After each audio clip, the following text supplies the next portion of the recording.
इस वक्त की बड़ी खबर सामने आ रही है पटना से, जहां बीजेपी ऑफिस के सामने डायल 112 के ड्राइवरों ने प्रदर्शन किया है। नमस्कार, दर्श न्यूज देख रहे हैं आप, मैं हूं अनुराग। बड़ी खबर निकलकर सामने आ रही है। पटना में बीजेपी ऑफिस के सामने डायल 112 के ड्राइवर, जो पूर्व सैनिक हैं, जो डायल 112 की गाड़ी चला रहे हैं, उन्होंने उग्र प्रदर्शन किया है। तस्वीरें निकलकर सामने आई हैं। इनकी जो 6 सूत्री मांगे हैं उसको लेकर ये प्रदर्शन कर रहे हैं। समान काम समान वेतन की ये मांग कर रहे हैं। जो डायल 112 के ड्राइवर हैं, जो पूर्व सैनिक हैं, वो लगातार प्रदर्शन कर रहे हैं, सरकार के सामने अपनी मांग रख रहे हैं। एक बार फिर बीजेपी ऑफिस के सामने प्रदर्शन किया है इन्होंने। आपको याद होगा कि बीजेपी ऑफिस के सामने प्रदर्शन किया था और जो अभ्यर्थी थे और उन पर लाठी चार्ज हुई थी। तो अभी भी जो स्थितियां बनी हुई है, वहां पर उग्र प्रदर्शन कर रहे हैं। हालांकि आज पीएम नरेंद्र मोदी का बिहार दौरा है, पूर्णिया आ रहे हैं और पूर्णिया में तमाम बड़े नेता जुटे हुए हैं बीजेपी के। तो बीजेपी ऑफिस में फिलहाल कोई बड़ा कार्यक्रम नहीं है, लेकिन पिछले दिनों जब जेपी नड्डा आए थे, उस दौरान वहां पर जो 8000 जो संविदा कर्मी हैं, जिनकी नौकरी छीन ली है सरकार ने, उन्होंने प्रदर्शन किया था। और इस प्रदर्शन के बाद जेपी नड्डा बीजेपी कार्यालय नहीं पहुंच पाए थे और उन्होंने स्टेट गेस्ट हाउस में बैठक की थी नेताओं के साथ। तो ऐसे में इस वक्त की बड़ी खबर यह है कि डायल 112 के ड्राइवरों ने प्रदर्शन किया है बीजेपी ऑफिस के सामने। क्या कह रहे हैं, सुनिए आप। हमारी 6 सूत्रीय मांग है। अन्य राज्यों की तरह बिहार में 12% पूर्व सैनिकों को आरक्षण मिलना चाहिए, ये हमारी पहली मांग है। और समान काम समान वेतन दूसरा मांग है हमारा। तीसरा है कि जो 5000 जो भर्ती निकला है बिहार पुलिस में चालकों का, उसमें योग्यता के अनुसार हमको भी शामिल किया जाए। ठीक है, हम लोगों का कोई बीमा नहीं है। 16 लोग अब तक मर चुके हैं, तो उनके परिवारों को अब तक कुछ भी नहीं मिला है। तो मुआवजा मिलना चाहिए, बीमा होना चाहिए, समान काम समान वेतन का लाभ मिलना चाहिए। ये हमारी मुख्य मांगे हैं।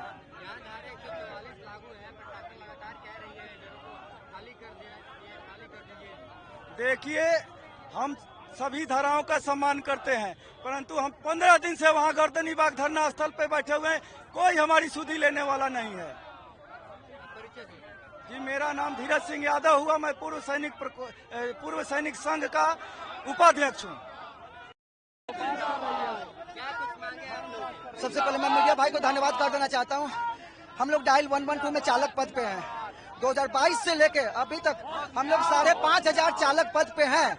अभी तक हमारी मांगे समान काम समान वेतन मिलना चाहिए, राजकर्मी का दर्जा मिलना चाहिए, वेतन मान दिया जाए। हमारे भी 16 जवान अभी तक ड्यूटी के दौरान किसी कारण पर शहीद हो गए। उनको सरकार की तरफ से या किसी डिपार्टमेंट की तरफ से 1 रुपया का मुआवजा राशि नहीं मिला है। हमें सरकार से मांगे हैं कि वेतन मान किया जाए, इंश्योरेंस भी दिया जाए।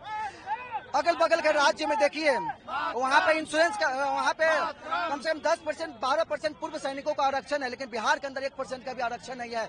सिर्फ सरकार हमें संतावना पे संतावना देते जा रही है, कोई भी लिखित कार्रवाई नहीं कर रहा। इससे पहले जेडीयू कार्यालय में हमने गया था, लेकिन वहाँ पे किसी तरह के सिर्फ संतावना मिला है। अभी तक वहाँ से कोई कार्रवाई नहीं हुआ है। सिर्फ संतावना पे संतावना मिलती है और कोई कार्रवाई नहीं मिलता। जैसे बोलते हैं तारीख पे तारीख मिलती है बिहार के अंदर, लेकिन उत्तर कुछ ही प्रकार का कोई उत्तर नहीं मिलता है। हमें सरकार से निम्न सी मांगे। अब की आपको एक डाटा पता होना चाहिए, बिहार के अंदर क्राइम का ग्राफ 80% डाउन हुआ है। तो वो वजह है डायल 112। बच्चा कोई पता है डायल 112। हम लोग एक चालक का भी काम करते हैं, पदाधिकारी का भी काम करते हैं, एक बल का भी काम करते हैं, ऑलराउंडर काम करते हैं। चालक नहीं रहता है तो गाड़ी नहीं चलेगी, कुछ काम नहीं होता है।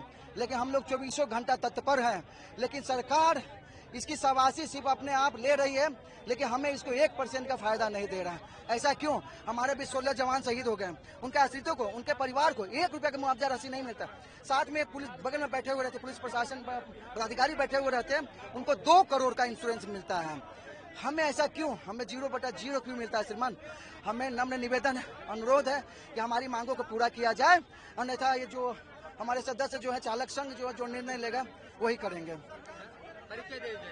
मेरा चंदन कुमार नाम हुआ, पूरा चालक संघ के अध्यक्ष। तो सुना आपने कि उनका कहना है कि जो उनकी 6 सूत्री मांग है, समान काम समान वेतन का जो मांग है मुख्य तौर पर, वो है सरकार को पूरा करना ही होगा। तो ड्राइवर उग्र हैं, डायल 112 के ये ड्राइवर हैं जो पुलिस सेवा में लगे हुए हैं, पुलिस के कार्य में लगे हुए हैं। डायल 112 में जो पुलिस है, पुलिस की बड़ी जवाबदेही होती है, क्योंकि जिस तरह से डायल 112 नंबर डायल करने के बाद जो गाड़ी पहुंचती है पुलिस की मौकाए वारदात पर, तो उनकी बड़ी जिम्मेवारी होती है। लेकिन डायल 112 के ड्राइवर अब प्रदर्शन कर रहे हैं, सरकार के खिलाफ नारेबाजी करते नजर आ रहे हैं। बने रहिए दर्शन न्यूज के साथ, तमाम खबरों से आपको अपडेट रखेंगे। फिलहाल के लिए इतना ही, धन्यवाद।